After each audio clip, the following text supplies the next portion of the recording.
And we could say that God put that same sort of variability into dogs and into cats and into elephants and so on. That's why look around the world, billions of people, we're all basically a little different, aren't we?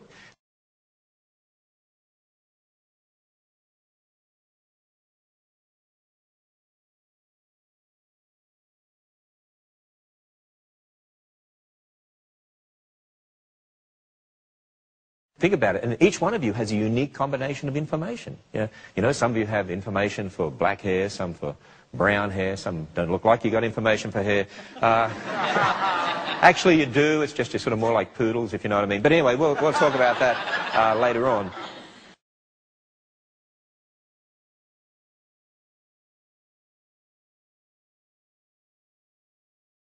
But you see, imagine we've got this male dog and female dog, and we know that in the male, the sperm is produced, the gametes produced with half the number of chromosomes. In the female, you get the egg produced and so on.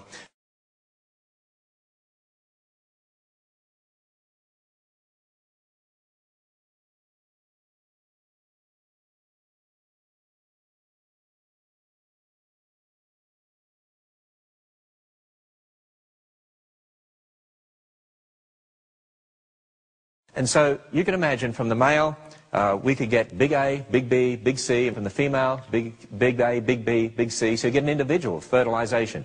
2 big A's, 2 big B's, 2 big C's. And then you could get some other individuals, 2 little A's, 2 little B's, 2 little C's. In other words, you could get different combinations from the parents, and there are millions and millions of possible combinations. They're all going to be dogs, they're all going to be a little different, but they're all still 100% what? Dog. Exactly.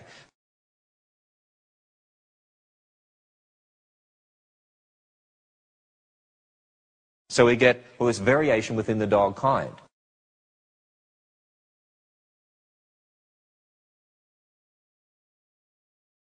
Say, okay, it's sort of like looking around this room here, we see we're all humans, all a little different, but we're still 100% what? Human.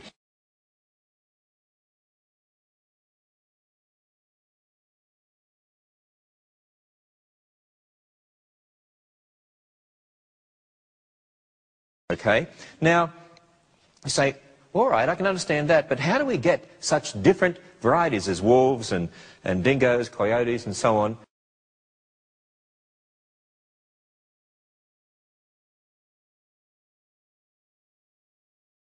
Well, let me explain it this way. Let's use our biblical glasses. We're going to put in our biblical glasses, okay, like we talked about in other lectures. We're going to look at the world through our biblical glasses, and we're going to go into the Bible and look at biblical history. We're going to consider the event of Noah's Ark.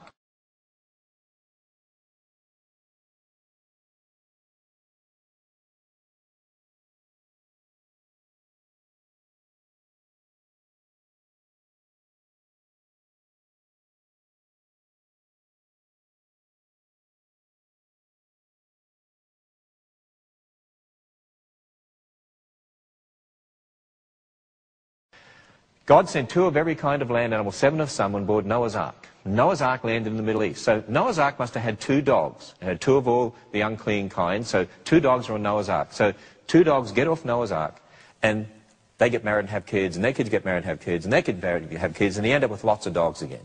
Okay, but this time, we've got a world that's basically empty, and all sorts of different environments, because now things have run down, the flood has destroyed the earth and so on, so there's all sorts of different environments.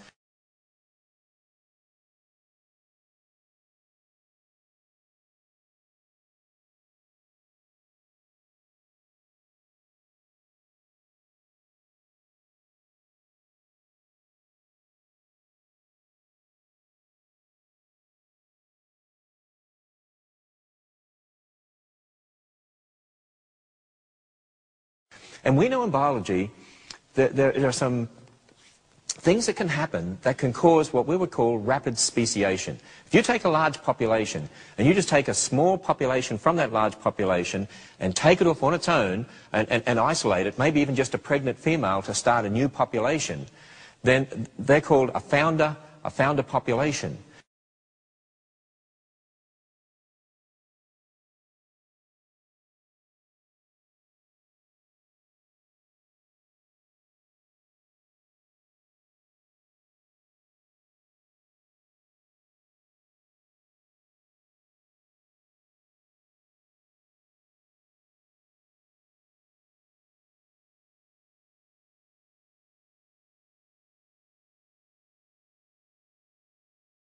Now, understanding the founder principle and things like genetic drift and jumping genes, you don't have to worry about all that.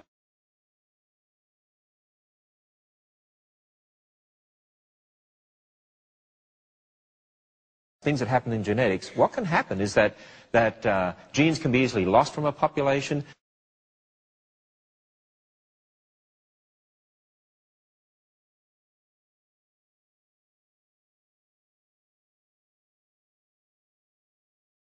Genes that normally don't show up so much in a population can be exhibited in a population very quickly.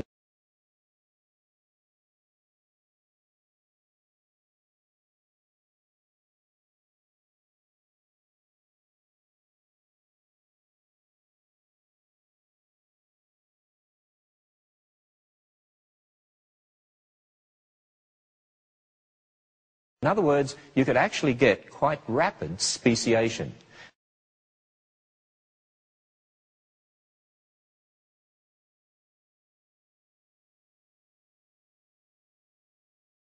In fact, think about this.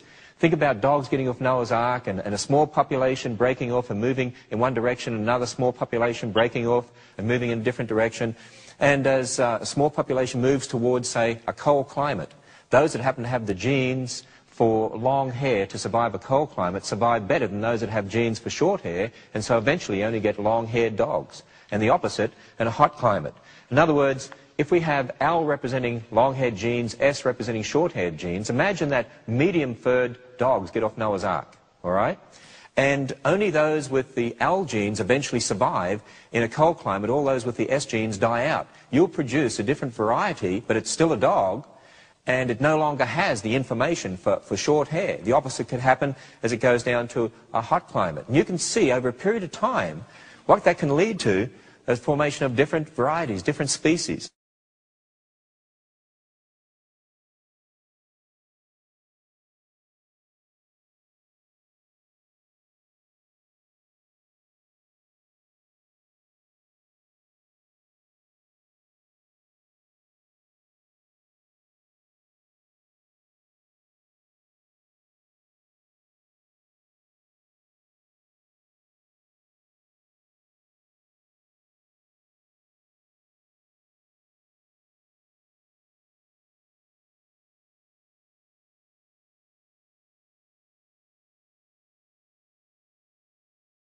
For instance, in dogs, you can end up with wolves and dingoes, coyotes, and so on. It's very, very easy to understand.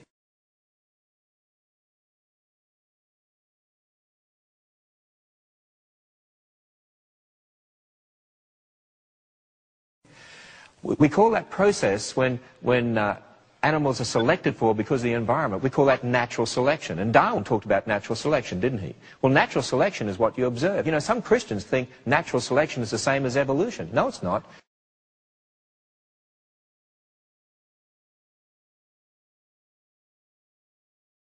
Natural selection is what you observe in the present world.